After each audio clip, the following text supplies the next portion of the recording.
ಕೈಲಾಸ ಶಿಖರೇ ರಮ್ಯೆ ಶಂಕರಸ್ಯ ಶಿವಾಲಯೇ ದೇವತಾಸ್ತತ್ರ ಮೋದಂತಿ ತನ್ಮೇ ಮನಃ ಶಿವ ಸಂಕಲ್ಪಮಸ್ತು. ಶ್ರೀ ಗುರುಭ್ಯೋ ನಮಃ. ಹರಿ ಓಂ.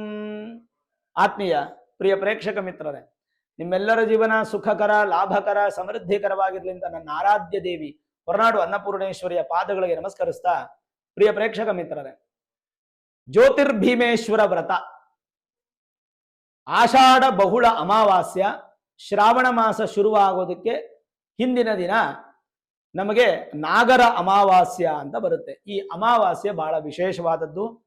ಇದಕ್ಕೆ ಭೀಮನ ಅಮಾವಾಸ್ಯೆ ಅಂತ ಕರಿತೀವಿ. ಸಾಧಾರಣವಾಗಿ ಈ ಸಲ ಗ್ರಹಣ ಇರೋದ್ರಿಂದ ಮಾಡ್ಬೇಕಾ ಬೇಡವಾ ಅನ್ನುವಂಥ ಕುತೂಹಲ ಎಲ್ಲರಿಗೂ ಇದೆ.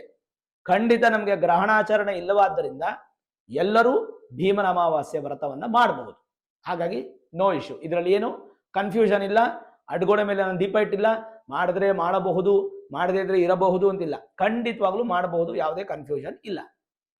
ಇದು ನಂಬರ್ 1 ಪಾಯಿಂಟ್. ನಂಬರ್ 1 ನೀವು ತಿಳ್ಕೋಬೇಕು. ಎರಡನೇದು, ಜ್ಯೋತಿರ್ಭೀಮೇಶ್ವರ ವ್ರತ ಯಾವಾಗ ಮಾಡಬೇಕು? ಬೆಳಗ್ಗೆ ಮಾಡಬೇಕಾ, ಸಂಜೆ ಮಾಡಬೇಕಾ?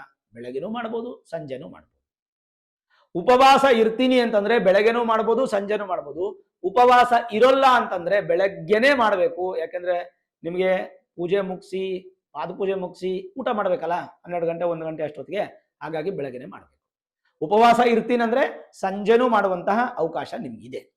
ಇದರಲ್ಲೂ ಕ್ಲಾರಿಫೈ ಮಾಡಿಬಿಟ್ಟೆ, ಏನು ಕನ್ಫ್ಯೂಷನ್ ಇಲ್ಲ. ದೇವ್ರ ಮನೆಯನ್ನ ಶುದ್ಧಿ ಮಾಡಿ, ತೋರಣ ಕಟ್ಟಿ, ಮನೆ ಮುಂದೆ ರಂಗೋಲಿ ಹಾಕಿ, ಹೊಸಲತ್ರ ದೀಪವನ್ನು ಹಚ್ಚಿ, ದೇವ್ರ ಮನೆಯನ್ನ ಶುದ್ಧಿ ಮಾಡಿಕೊಂಡು 4 ದೀಪಗಳನ್ನ ಹಚ್ಚಬೇಕು. ಅದು ಬೆಳ್ಳಿ ಇರಲಿ, ಹಿತ್ತಾಳೆ ಇರಲಿ, ಮಣ್ಣಿರಲಿ, ಯಾವುದೇ ಒಂದು ದೀಪ ಆಗ್ಬೋದು. ಒಂದು 4 ದೀಪಗಳನ್ನು ಹಚ್ಚಬೇಕು. ಆ ದೀಪದ ಜ್ಯೋತಿಯ ಮುಖ ಬಂದು ಪೂರ್ವಕ್ಕೆ ಇರಬೇಕು. ಇಲ್ವಾ, ನಾನು ಆಕಾಶದ ಮಾರ್ಗವಾಗಿರ್ತಕ್ಕಂಥ ದೀಪವನ್ನು ಇಟ್ಕೊಂಡಿದ್ದೀನಿ. ಸುಮಾರು ಜನ ಏನ್ ಮಾಡ್ತಾರೆ, ಗುಂಡು ದೀಪ ಇಟ್ಕೊಂಡಿರ್ತಾರೆ, ಅದು ಮಧ್ಯದಲ್ಲಿ ಉರಿತಾ ಇರುತ್ತಲ್ಲ, ಆ ಥರದಿತ್ತಂದ್ರೂ ಕೂಡ 4 ದೀಪನ ನೀವು ರೆಡಿ ಮಾಡಿ ಇಟ್ಕೋಬೇಕು. ಜೊತೆಗೆ ಗೆಜ್ಜೆ ವಸ್ತ್ರ, 10 ಎಳೆ ಇರುವಂತಹ ಒಂದು ಕಂಕಣದ ದಾರ, ಅದಕ್ಕೆ ಒಂದು ಸೇವಂತಿ ಹೂವನ್ನ ಕಟ್ಟಿಕೊಂಡು ಇಟ್ಕೋಬೇಕು. ಮನೆಯಲ್ಲಿರ್ತಕ್ಕಂಥ ಹೆಣ್ಣು ಮಕ್ಕಳೆಲ್ಲ ಈ ಒಂದು ಜ್ಯೋತಿರ್ಭೀಮೇಶ್ವರ ವ್ರತವನ್ನ ಮಾಡಬಹುದು.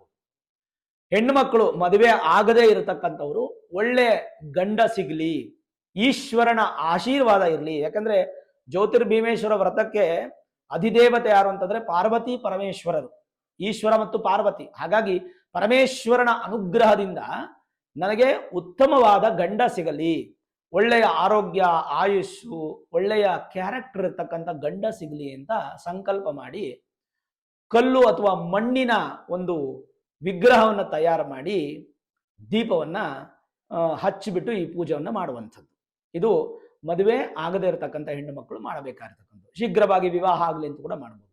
ಮದುವೆ ಆಗಿರ್ತಕ್ಕಂಥ ಹೆಣ್ಣು ಮಕ್ಕಳು ಈ ಜ್ಯೋತಿರ್ಭೀಮೇಶ್ವರ ವ್ರತವನ್ನು ಮಾಡ್ಬೇಕಾದ್ರೆ ಸಂಕಲ್ಪ, ನನ್ನ ಗಂಡನ ಆಯುಷ್ಯು, ಆರೋಗ್ಯ, ದೇಹ ಭೀಮನಂತ ಶರೀರ ಪ್ರಾಪ್ತಿಯಾಗ್ಲಿ, ಜೊತೆಗೆ ನನ್ನ ಗಂಡನಿಗೆ ಯಾವುದೇ ಸಮಸ್ಯೆಗಳು ಆಗದೇ ಇರಲಿ ಅಂತ ಸಂಕಲ್ಪ ಮಾಡಿ ಪೂಜೆ ಮಾಡಿ ಎಲ್ಲ ಆದಮೇಲೆ ಗಂಡನಿಗೆ ಪೂರ್ವಕ್ಕೆ ಮುಖ ಮಾಡಿ ಒಂದು ಮಣೆ ಮೇಲೆ ಕೂಡಿಸಿ ಅಥವಾ ಚೇರ್ ಮೇಲೆ, ಯಾವ ತರ ಚೇರ್ ಬೇಕಂದ್ರೆ ಮರದ ಚೇರ್ ಇರಬೇಕು, ಕಬ್ಬಳದ ಚೇರ್ ಅಲ್ಲೋ ಸೋಫಾ ಮೇಲೆ ಕೂಡಿಸ್ಬಿಟ್ಟಲ್ಲ, ಒಂದು ಮರದ ಚೇರ್ ಮೇಲೆ ಕೂಡಿಸ್ಬಿಟ್ಟು ಪಾದ ಪೂಜೆಯನ್ನು ಮಾಡುವಂಥದ್ದು. ಬರೀ ಪಾದ ಪೂಜೆ ಮಾಡೋದಲ್ಲ, ಪಾದ ಪೂಜೆ ಮಾಡಿದ್ಮೇಲೆ ಅವ್ರ ಹತ್ರ ಗಿಫ್ಟ್ ತಗೋಬೇಕು. ಏನಾದ್ರೂ ಅವ್ರು ನೀವು ಕೊಡಬೇಕು, ಬಂಗಾರನೋ ಬೆಳ್ಳಿನೋ ದುಡ್ಡೋ ವಸ್ತ್ರನೋ ಏನೋ ಒಂದು ಕೊಡಬೇಕು. ತಗೊಳ್ಳಿ, ನೀವು ಗಲಾಟೆ ಮಾಡಿ ಆದ್ರು ಹೆಣ್ಮಕ್ಳು ಪಾದ ಪೂಜೆನ ಮಾಡಲ್ವಾ? ಕಾಲೆಲ್ಲ ಮುಟ್ಟಿ ತೊಳೆದು ಎಲ್ಲ ಅರ್ಶನ ಮಟ್ಟು ಸಾಂಬ್ರಾಣಿ ಕಡ್ಡಿ ತೋರಿಸಿ ಪತಿಯೇ ಪ್ರತ್ಯಕ್ಷ ದೈವ ಅಂತ ಹೇಳಿ ಪೂಜೆ ಮಾಡಿ ಆ ನೀರನ್ನು ತಲೆ ಮೇಲೆ ಪ್ರೋಕ್ಷಣೆ ಮಾಡಿ ಇಷ್ಟೆಲ್ಲ ಮಾಡೋದಿಲ್ಲ ನೀವು. ಹಂಗೆಲ್ಲ ಮಾಡ್ಬೇಕಾದ್ರೆ ಏನೋ ಗಿಫ್ಟ್ ತಗೊಳ್ಬೇಕು, ಆಯ್ತಾ? ಈ ತರದ ಸಿಚುವೇಶನ್ಸ್ನ ನಾವು ಜ್ಯೋತಿರ್ಭೀಮೇಶ್ವರ ವ್ರತದಲ್ಲಿ ನೋಡ್ತೀವಿ. ನೀವು ಈ ಉಪವಾಸ ಮತ್ತೆ ಉಪವಾಸ ರಹಿತ ಅದರದ್ದು ಕ್ಲಾರಿಟಿ ಕೊಟ್ಟುಬಿಟ್ಟಿದ್ದೀನಿ. ಈಶ್ವರ ಪಾರ್ವತಿಯ ಸಂಕೇತವಾಗಿ ಈ ಪೂಜೆಯನ್ನು ಮಾಡಬೇಕು. ತಂಬಿಟ್ಟಿನ ದೀಪವನ್ನ ಹಚ್ಚುವಂಥದ್ದು ಬಹಳ ವಿಶೇಷ. ತಂಬಿಟ್ಟಿನ ದೀಪವನ್ನು ಹಚ್ಚಿ ಮನೆಯಲ್ಲಿ, ಅಂದ್ರೆ ಆರತಿ ಮಾಡ್ಬೇಕಾದ್ರೆ ತಂಬಿಟ್ಟಿನ ದೀಪ ಆರತಿ ಮಾಡಿ. ಅಂದ್ರೆ ನಾನು ನಿಮ್ಗೆ ಹೇಳ್ದಂಗೆ 10 ಎಳೆ ದಾರ ರೆಡಿ ಮಾಡಿಕೊಂಡು ಪೂಜೆಯನ್ನ ಮಾಡಬೇಕು. ಪೂಜೆ ನಿಮ್ಗೆ ಏನು ಗೊತ್ತೋ ಗಣಪತಿ ಪೂಜೆ ಮಾಡಿಬಿಟ್ಟು ಅಭಿಷೇಕ ಮಾಡೋದಾದ್ರೆ ಈಶ್ವರ ಪಾರ್ವತಿ ವಿಗ್ರಹ ಇತ್ತು, ಗಣಪತಿ ವಿಗ್ರಹ ಇತ್ತು ಅಂದ್ರೆ ಹಾಲು, ಮೊಸರು, ತುಪ್ಪ, ಜೇನುತುಪ್ಪ, ಸಕ್ಕರೆ, ಎಳ್ನೀರು, ಹಣ್ಣು ಮತ್ತೆ ಗಂಧ, ಅರಿಶಿಣ, ಕುಂಕುಮ, ವಿಭೂತಿ ಇದೆಲ್ಲ ಅಭಿಷೇಕ ಮಾಡಿ ತೊಳೆದ್ಬಿಟ್ಟು ಶುದ್ಧಿ ಮಾಡಿ ಅದು ಗಂಧ ಕುಂಕುಮ ಇಟ್ಟು ದೇವರ ಹತ್ರ ಇಟ್ಟು ನಾನಾ ವಿಧ ಪುಷ್ಪಗಳಿಂದ ನಾನಾ ವಿಧ ಪತ್ರಗಳಿಂದ ಪೂಜೆ ಮಾಡಿ ಒಳ್ಳೆ ಸುಮಧುರವಾಗಿರತಕ್ಕಂಥ ಒಂದು ಭಕ್ಷ್ಯಗಳನ್ನ ಮಾಡಿ, ತುಪ್ಪದಿಂದ ಕರೆದಂತಹ ಒಂದು ಭಕ್ಷ್ಯಗಳನ್ನ ಮಾಡಿ ನೈವೇದ್ಯವನ್ನ ತಯಾರು ಮಾಡಿಕೊಂಡು ದೇವರಿಗೆ ನೈವೇದ್ಯವನ್ನ ಮಾಡಿ ಮಂಗಳಾರತಿ ಮಾಡಿ, ಮಂಗಳಾರತಿ ಆದ್ಮೇಲೆ ಗಂಡನಿಗೆ ಪೂಜೆ ಮಾಡಿ ದೇವರ ಹತ್ರ ಆಶೀರ್ವಾದ ತಗೊಳ್ಳುವಂಥದ್ದು. ಇದಿಷ್ಟು ಭೀಮನ ಅಮಾವಾಸ್ಯೆಯ ಒಂದು ವಿಶೇಷವಾದಂಥ ವಿಚಾರ. ನೀವು ಬೆಳಗ್ಗೆ ಯಾವ ಸಮಯದಲ್ಲಿ ಚೆನ್ನಾಗಿದೆ ಅಂದರೆ ಮಧ್ಯಾಹ್ನ 12 ಗಂಟೆ ಒಳಗೆ ಮಾಡಿ. ಅಂದರೆ ಬೆಳಗ್ಗೆ 5 ಗಂಟೆಯಿಂದ 12 ಗಂಟೆ, 11:45, 12 ಗಂಟೆ ಒಳಗೆ ಮಾಡಿ. ಯಾವಾಗ ಬೇಕಾದ್ರೂ ಮಾಡಿ. ಇಲ್ಲ ಸಂಜೆ 5 ಗಂಟೆ ನಂತರ ಯಾವಾಗ ಬೇಕಾದ್ರೂ ಮಾಡಿ. ಇದಕ್ಕೇನು ಮುಹೂರ್ತ ಲಗ್ನ ನೋಡೋ ಅವಶ್ಯಕತೆ ಇಲ್ಲ. ಇದೇನು ತಾಳಿ ಕಟ್ಟೋದಲ್ಲ, ಏನೂ ಅಲ್ಲ. ಈ ಸಮಯದ ಬಗ್ಗೆ ತಲೆ ಕೆಡಿಸ್ಕೊಳಕ್ಕೆ ಹೋಗ್ಬೇಡಿ. ಹಾಗಾದ್ರೆ ಈ ಜ್ಯೋತಿರ್ಭೀಮೇಶ್ವರ ವ್ರತ ಇದ್ರದ್ದೊಂದು ಸಣ್ಣ ಕಥೆ ಇದೆ. ಆ ಮಹಿಮೆನ ಕೇಳ್ಕೊಂಬಿಡಿ. ಇದನ್ನು ಕೇಳ್ಕೊಂಡ್ರೆ ಈ ವ್ರತ ಹೆಂಗ್ ಮಾಡಬೇಕು, ಇದ್ರ ಫಲ ಏನಂತ ನಿಮ್ಗೆ ಗೊತ್ತಾಗ್ಬಿಡುತ್ತೆ. ಪೂರ್ವದಲ್ಲಿ ನೈಮಿಷಾರಣ್ಯ ವಾಸಿಗಳಾಗಿದ್ದ ಶೌನಕಾದಿ ಮಹಾಮುನಿಗಳು ತಮ್ಮಲ್ಲಿಗೆ ಅತಿಥಿಗಳಾಗಿ ಬಂದಿದ್ದ ಸೂತ ಪುರಾಣಿಕರನ್ನು ಕುರಿತು ಮಹಾತ್ಮ, ಸ್ತ್ರೀಯರು ಯಾವ ವ್ರತವನ್ನ ಆಚರಿಸಿದರೆ ತಾವು ದೀರ್ಘ ಸುಮಂಗಲಿಯೂ ಸುಖ ಸಂಪದುಳ್ಳವರು ಪತಿ ಸುಖವುಳ್ಳವರು ಆಗುವರೋ, ಹಾಗೂ ವಿವಾಹವಾಗದಿರತಕ್ಕಂಥ ಕನ್ಯೆಯರು ಯಾವ ವ್ರತವನ್ನ ಮಾಡಿದರೆ ಅಥವಾ ಯಾವ ಪೂಜೆಯನ್ನು ಮಾಡಿದರೆ ಒಳ್ಳೆ ಪತಿ ದೊರಕುವನೋ ಅಂತಹ ಉತ್ತಮೋತ್ತಮವಾದ ವ್ರತವೊಂದನ್ನು ನಮಗೆ ತಿಳಿಸಬೇಕೆಂದು ಪ್ರಾರ್ಥಿಸಿದರು. ಆಗ ಸೂತ ಮಹಾಮುನಿಗಳು ಶೌನಕಾದಿಗಳನ್ನು ಕುರಿತು ಹೀಗೆ ಹೇಳಿದರು. ಮುನಿಶ್ರೇಷ್ಠಗಳಿರೆ, ನಿಮ್ಮ ಅಭಿಲಾಷೆ ಲೋಕಕ್ಕೆ, ಅದರಲ್ಲಿಯೂ ಸ್ತ್ರೀಯರಿಗೆ ಹಿತಕರವೂ ಶ್ರೇಯಸ್ಕರವೂ ಆಗಿರುವುದು. ಆದುದರಿಂದ ಪರಮೋತ್ತಮವಾದ ಒಂದು ವ್ರತವನ್ನು ನಿಮಗೆ ಹೇಳುವೆನು. ಅದನ್ನು ಆಷಾಢ ಮಾಸದ ಕೃಷ್ಣ ಪಕ್ಷ ಅಮಾವಾಸ್ಯೆ ಎಂದು ಆಚರಿಸಬೇಕು. ಆ ವ್ರತದ ಹೆಸರು ಭೀಮನ ಅಮಾವಾಸ್ಯೆಯ ವ್ರತವೆಂದು. ಅದನ್ನು ಕುರಿತು ಈಗ ನಿಮಗೆ ವಿವರಿಸ್ತೇನೆ, ಶಾಂತಚಿತ್ತರಾಗಿ ಕೇಳಿರಿ. ಹಿಂದೆ ಸೌರಾಷ್ಟ್ರ ದೇಶವು ವಜ್ರಬಾಹು ಎಂಬ ರಾಜನಿಂದ ಪರಿಪಾಲಿಸಲ್ಪಡುತ್ತಿತ್ತು. ಆ ರಾಜನಾದರೂ ವೀರನೂ ಧೀರನೂ ಮತಿವಂತನೂ ಆಗಿದ್ದನು. ಈ ರಾಜನಿಗೆ ಬಹುಶೀಲನೆಂಬ ಕುಮಾರನಿದ್ದನು, ಸದ್ಗುಣನೂ ಆಗಿದ್ದನು. ಆದರೆ ಕಾಲವಶದಿಂದ ಆ ಕುಮಾರನು ಯುವಕನಾಗಿರುವಾಗಲೇ ಮರಣವನ್ನು ಹೊಂದಲು ವಜ್ರಬಾಹುವಿಗೆ ಆಘಾತವಾದಂತಾಯಿತು. ಕುಮಾರನ ಮರಣದಿಂದಾಗಿ ತನಗೂ ತನ್ನ ಪಿತೃಗಳಿಗೂ ತಿಲೋದಕವನ್ನ, ನಾವು ಯಾಕೆ ಗಂಡು ಮಕ್ಕಳನ್ನ ಆಸೆ ಪಡ್ತೀವಿ ಅಂದ್ರೆ, ಗಂಡು ಮಕ್ಕಳು ನಾವು ತೀರೋದ್ಮೇಲೆ ನಮಗೆ ಪಿಂಡ ಪ್ರದಾನ, ತಿಥಿ, ತರ್ಪಣ ಎಲ್ಲ ಮಾಡ್ತಾರೆ ಅಂತ. ತಿಲೋದಕವನ್ನ ಕೊಡುವುದರಲ್ಲಿ ಯಾರೂ ಇಲ್ಲ ಅಂತ ಚಿಂತಾಜನಕನಾಗ್ತಾನೆ. ಹೀಗಿರುವಲ್ಲಿ ಅವನಿಗೊಂದು ವಿಚಾರವು ಹೊಳೆಯಿತು. ತನ್ನ ಮೃತಪುತ್ರನಿಗೆ ವಿವಾಹವನ್ನು ಮಾಡಿದರೆ ಆ ಹೆಣ್ಣಿನ ಮೂಲಕವಾಗಿ ತನಗೂ ತನ್ನ ಪಿತೃಗಳಿಗೂ ಸದ್ಗತಿ ಒದಗಬಹುದೆಂದು ಆಲೋಚಿಸಿದರು. ನೋಡಿ, ಗಂಡು ಮಕ್ಕಳು ಏನೇ ನಾನು ದೊಡ್ಡವನು, ನಂದೇ ಬಲ, ನಾನೇ ಯಜಮಾನ ಅಂದ್ರೂ ಕೂಡ ಹೆಣ್ಣಿಲ್ಲ ಅಂತಂದ್ರೆ ಪಿತೃಗಳಿಗೆ ಯಾವುದೇ ತರದ ಆತ್ಮಶಾಂತಿ ಅಥವಾ ಮೋಕ್ಷ ಪ್ರಾಪ್ತಿ ಸಿಗಲ್ಲ. ಹಾಗಾಗಿ ಹೆಣ್ಣು ಅನ್ನೋದು ಸಮಾಜಕ್ಕೆ ಒಂದು ವರ. ರಾಜನು ತನ್ನ ಮೃತಪುತ್ರನಿಗೆ ಹೆಣ್ಣು ಕೊಟ್ಟವರಿಗೆ ಅತ್ಯಧಿಕವಾಗಿ ಧನವನ್ನು ಕೊಡುವುದಾಗಿ ಪ್ರಕಟಿಸಿದನು.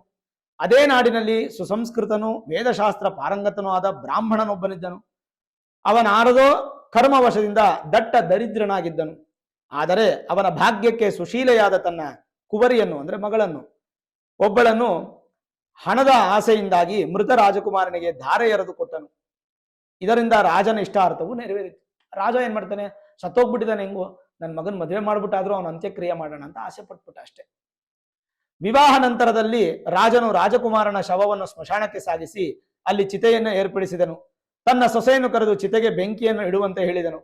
ಆಕೆಯಾದರೂ ಮಂಗಳ ದ್ರವ್ಯಗಳಿಂದಲೂ ಸಕಲ ಆಭರಣಗಳಿಂದ ಶೋಭಿತಳಾಗಿ ಪರಿಶುದ್ಧ ಮನಸ್ಸಿನಿಂದಲೂ ಭಕ್ತಿ ಭಾವದಿಂದಲೂ ಪರಮಾತ್ಮನನ್ನು ಧ್ಯಾನಿಸುತ್ತಾ ಶಾಂತ ಚಿತ್ತದಿಂದ ಚಿತೆಗೆ ಅಗ್ನಿಸ್ಪರ್ಶವನ್ನು ಮಾಡಿದಳು. ದೈವ ಲೀಲೆ ಎಂಬಂತೆ ಆ ಕೂಡಲೇ ಆಕಸ್ಮಿಕವಾಗಿ ಮಳೆಯು ಬಂದು ಚಿತೆಗೆ ಹಚ್ಚಿದ್ದ ಬೆಂಕಿಯು ಆರಿಹೋಯಿತು. ಎಷ್ಟು ವಿಸ್ಮಯ ನೋಡಿ. ಸೂರ್ಯಾಸ್ತವಾಯಿತು, ಪ್ರವಾಹವು ಹೆಚ್ಚಾಯಿತು, ಗಾಢವಾದ ಕತ್ತಲೆಯು ಆವರಿಸಿತು. ಇಂತಹ ಭೀಕರ ಸನ್ನಿವೇಶದಲ್ಲಿಯೂ ರಾಜನು ತನ್ನ ಪರಿವಾರದೊಂದಿಗೆ ಅರಮನೆಗೆ ಹೊರಟು ಹೋದ್ನು. ಮಗನ ಬಿಟ್ಬಿಟ್ಟು, ಶವನ್ ಬಿಟ್ಬಿಟ್ಟು ಹೊರಟೋದ್ನು, ಸೊಸೆನೂ ಬಿಟ್ಬಿಟ್ಟ. ಆದರೆ ಆ ಸಾಧ್ವಿಮಣಿಯು ಅಂತಹ ಸನ್ನಿವೇಶದಲ್ಲಿಯೂ ಪತಿಯ ಶವವನ್ನು ಬಿಟ್ಟು ಹೋಗಲಾರದೆ ಅಲ್ಲಿಯೇ ಉಳಿದುಕೊಂಡಳು. ಅವಳ ಮನದಲ್ಲಿ ಭೀತಿಯು ಆವರಿಸಿತು. ಅವಳು ದುಃಖಾತಿಶಯವಾದ ಕೂಡದಲ್ಲಿ ಪರಮಾತ್ಮನಲ್ಲಿ ಮೊರೆ ಇಟ್ಟಳು. ಹೇ ಭಗವಂತ, ಪೂರ್ವದಲ್ಲಿ ನಿನ್ನ ಕರುಣೆಯಿಂದ ಮಾರ್ಕಂಡೇಯನು ಚಿರಂಜೀವಿಯಾದನು, ಚ್ಯವನನು ದೀರ್ಘಕಾಲದ ಆಯುಷ್ಯವನ್ನು ಪಡೆದನು, ಅಗ್ನಿಮನ್ಮಥರು ಪುನರ್ಜೀವವನ್ನು ಪಡೆದರು, ಶ್ವೇತವಾಹನರು ಪೂರ್ಣಾಯುಷ್ಯನ್ನು ಪಡೆದರು. ನಿನ್ನ ದಯೆಯಿಂದ ರತಿದೇವಿಯು, ಮಾರ್ಕಂಡೇಯನು ಸತಿಯು, ಅಗ್ನಿಪತ್ನಿಯಾದ ಸ್ವಧಾದೇವಿಯು ಸುಮಂಗಲಿಯಾಗಿ ಪುತ್ರರನ್ನು ಪಡೆದರು. ಹೀಗಿರುವಲ್ಲಿ ನಾನು ಮಾಡಿದ ಅಪರಾಧವೇನು? ನನಗೇಕೆ ಈ ಘೋರ ಶಿಕ್ಷೆಯು? ದಯಮಾಡಿ ನೀನು ನನ್ನನ್ನು ಅನಾಥಳನ್ನಾಗಿ ಮಾಡಬೇಡ ಅಂತ ಆ ಪರಮಾತ್ಮನನ್ನ ಆ ಸಾಧ್ವಿಮಣಿ ಕೇಳ್ತಾ ಇದ್ದಾಳೆ. ನಿನ್ನ ಕೃಪಾಕಟಾಕ್ಷವನ್ನು ಬೀರಿ ನನ್ನನ್ನು ಕಾಪಾಡು ಎಂದು ಪರಿಪರಿಯಾಗಿ ಬೇಡಿಕೊಂಡಳು. ದೀನ ರಕ್ಷಕನಾದ ಪರಮೇಶ್ವರ ಸ್ವಾಮಿಯು ಸತಿ ಸಹಿತನಾಗಿ ಪ್ರತ್ಯಕ್ಷನಾಗಿ, ಮಗಳೇ ನಿನ್ನ ಕೋರಿಕೆ ಏನು ಎಂದು ಕೇಳಲು, ಆ ಕುಮಾರಿಯು, ದೀನರಕ್ಷಕನೇ, ನನಗೆ ಸೌಭಾಗ್ಯ ಸಂಪತ್ತನ್ನು ನೀಡು ಎಂದು ಕೇಳಿಕೊಂಡಳು. ಆಗ ಗಿರಿಜಾರಮಣನು, ಮಗಳೇ ನಿನಗೆ ಸೌಭಾಗ್ಯ ಸಂಪತ್ತನ್ನು ನೀಡಬಲ್ಲ ಅತ್ಯಂತ ಶುಭಪ್ರದವಾದ ವ್ರತವೊಂದಿದೆ.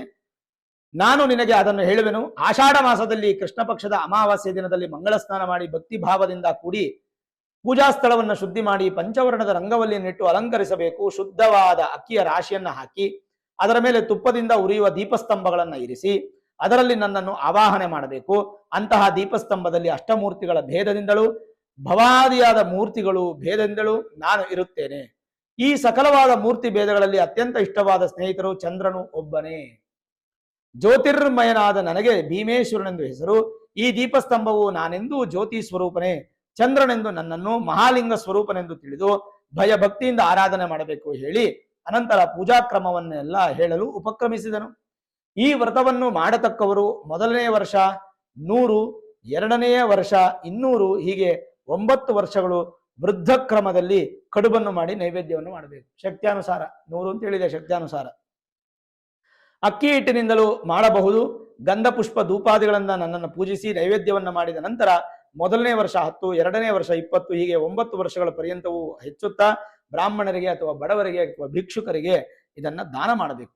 ನೀನು ಭಕ್ತಿಭಾವದಿಂದ ಈ ವ್ರತವನ್ನು ಮಾಡಿದರೆ ನಿನ್ನ ಪತಿಯು ಸಜೀವಾಗಿ ಮೇಲಕ್ಕೇಳುವನು, ಇದರಲ್ಲಿ ಯಾವ ಸಂಶಯವಿಲ್ಲ ಎಂದು ಹೇಳಿ ಮಾಯವಾದರು.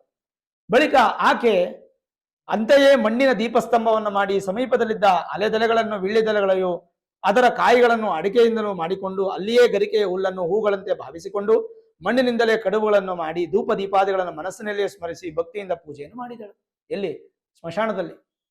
ಈ ಪೂಜೆಯ ಮಹಿಮೆಯಿಂದ ದೇವರು ಅನುಗ್ರಹಿಸಲಾಗಿ ಬಂಗಾರದ ಗೋಡೆಗಳಿಂದಲೂ ರತ್ನ ಖಚಿತವಾದ ಕಂಬಗಳಿಂದಲೂ ನಿರ್ಮಿತವಾದ ಭವನವೊಂದು ಸಿದ್ಧವಾಯಿತು. ಮೂಲೆ ಮೂಲೆಯಲ್ಲಿಯೂ ನವರತ್ನಗಳು ರಾಶಿಗಳಾಗಿ ಬಿದ್ದಿದ್ದವು.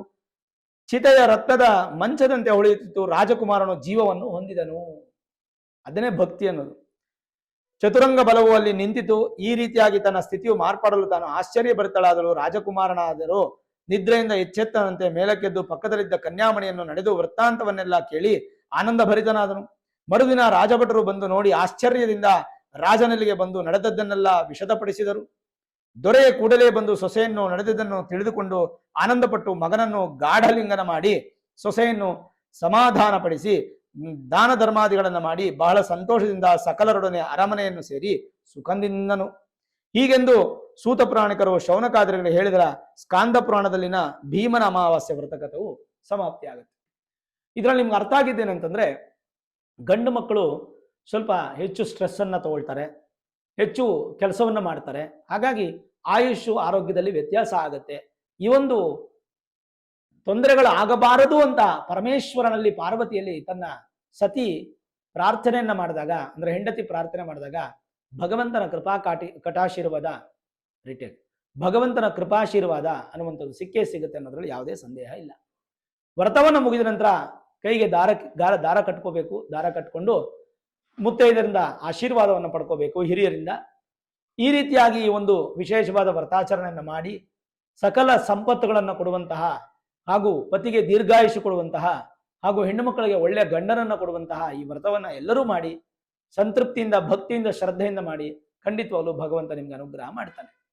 ನೋಡಿದ್ರಲ್ಲ, ಭೀಮನ ಅಮಾವಾಸ್ಯೆ ಜ್ಯೋತಿರ್ಭೀಮೇಶ್ವರ ವ್ರತ. ಈ ಒಂದು ವ್ರತವನ್ನ ವಿಶೇಷವಾಗಿ ಇದೇ ತಿಂಗಳು 2026 ಆಗಸ್ಟ್ 12ನೇ ತಾರೀಕು ಬುಧವಾರ ದಿನ ಮಾಡಿ ಭಗವಂತ ನಿಮ್ಗೆ ಎಲ್ಲಾ ತರದ ಸೌಭಾಗ್ಯ ಸಂಪತ್ತು ಸುಮಂಗಲಿ ಯೋಗವನ್ನು ಕೊಟ್ಟು ಕಾಪಾಡಲಿ ಅಂತ ಪ್ರಾರ್ಥಿಸ್ತಾ, ಈ ವಿಡಿಯೋ ಇಷ್ಟ ಆಗಿದ್ರೆ ಲೈಕ್ ಮಾಡಿ, ಶೇರ್ ಮಾಡಿ, ಮುಖ್ಯವಾಗಿ ನಮ್ಮ ಚಾನಲ್ಗೆ ಸಬ್ಸ್ಕ್ರೈಬ್ ಮಾಡಿ, ಬೆಲ್ ಐಕಾನ್ ಅನ್ನು ಪ್ರೆಸ್ ಮಾಡಿ. ಪ್ರತಿನಿತ್ಯ ನಾನು ಪೂಜೆ ಮಾಡುವಂತಹ ನನ್ನ ಆರಾಧ್ಯ ದೇವಿ ಹೊರನಾಡು ಅನ್ನಪೂರ್ಣೇಶ್ವರಿಯ ಆಶೀರ್ವಾದ ಅನುಗ್ರಹ ಸದಾಕಾಲ ಮತ್ತೊಮ್ಮೆ ನಿಮ್ಗೆ ಸಿಗಲಿ ಅಂತ ಪ್ರಾರ್ಥನೆ ಮಾಡ್ತಾ, ಸರ್ವೇ ಜನಾಃ ಸುಖಿನೋ ಭವಂತು, ಸಮಸ್ತ ಸನ್ಮಂಗಳ